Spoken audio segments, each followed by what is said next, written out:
If you saw my last video on films that got disability representation right, then this is the flip side. Let's talk about when the media gets it very wrong.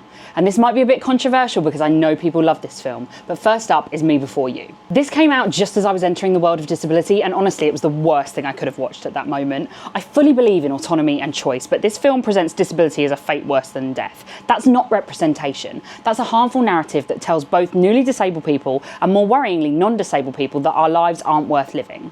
Next up, the Snow White remake. Disney didn't remove the dwarves entirely, but instead of casting actors with dwarfism, they turned them into CGI magical creatures. It shows how quickly a studio will sideline real disabled people just to avoid making non-disabled audiences uncomfortable. That's not progress, that's exclusion. They had the chance to rewrite decades of harmful media tropes around dwarfism, giving those characters heart, depth, and dignity. Instead, they erased them to the point of removing them from the title.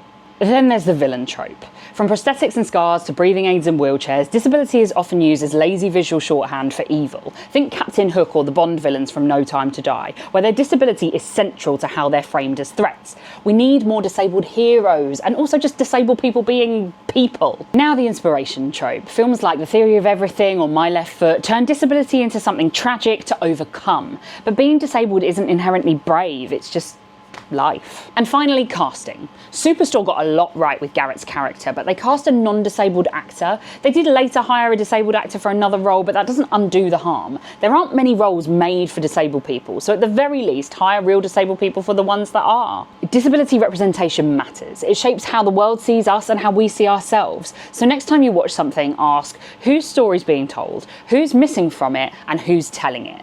Give this a share so more people can realise how often harmful disability representation can show up.